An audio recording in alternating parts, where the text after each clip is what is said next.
dicho aquí tú, la jefa. Bos días. Bos días e feliz año. Sí. Sí, que está, que lo vi. No está. Pues me pareció que estaba. Yo tamén. Buenos días. Vou pasar listas dos integrantes do pleno. Francisco Padín. Designado polo Pleno e solicitado pola Comisión Non Permanente Especial do Parlamento de Galicia sobre o impacto da crise do COVID-19. Paco Teijeira. Actuacións para o funcionamento do sector marítimo pesqueiro durante toda a pandemia anterior. Se vos remitiu a todos a acta, así é que vamos a omitir o trámite da lectura. Sí. Iván López. Veña un pouquinho mellor para todos. Tendes diante o confinamento que tuvemos todo o equipo directivo por estar eu positivo. Bueno, pois moi bons días. Acabamos de rematar o pleno do Consello Galego de Pesca, onde fixemos un análisis da situación que vai atopar o sector pesqueiro como consecuencia da ruptura do Reino Unido con respecto ás posibilidades de pesca da Unión Europea e o que teño que decir é que todo o pleno do Consello Galego de Pesca respaldou a folla de ruta que plantexamos dende a Consellería do Mar, dende a Xunta de Galicia. Todo o sector entende que, dende logo, foi un acordo negativo tanto para a flota que faena directamente no Gran Sol, como tamén se vai a ver perxudicada a flota que traballa no Caladoiro Nacional no Cantábrico Noroeste e, polo tanto, todos estuveron de acordo nos pasos que vamos a dar.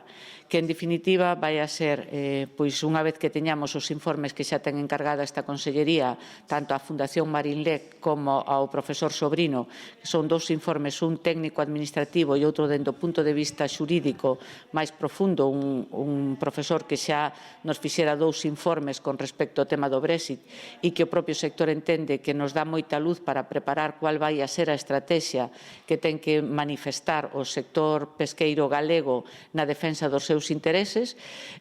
Vamos a solicitar, xa solicitamos de feito por escrito unha reunión con todos os eurodiputados españois que forman parte da Comisión de Pesca do Parlamento Europeo para que poidan vir a manter unha xuntanza no pleno do Consello Galego de Pesca e analizar con eles a letra pequena deste acordo. Tamén decidimos que unha vez que conozcamos os informes tanto da Fundación Marinlec como do profesor Sobrino habrá unha nova reunión do pleno do Consello Galego de Pesca onde analizaremos eses informes, se creará un grupo de traballo e a partir de aí faremos a nosa estrategia de defensa dos intereses do sector e unha vez rematado ese traballo, solicitaremos unha reunión ca directora da Digimar e co presidente da Comisión de Pesca do Parlamento Europeo para trasladarlle cuáles son os nosos puntos de vista e as líneas de defensa para seguir mantendo un sector pesqueiro forte.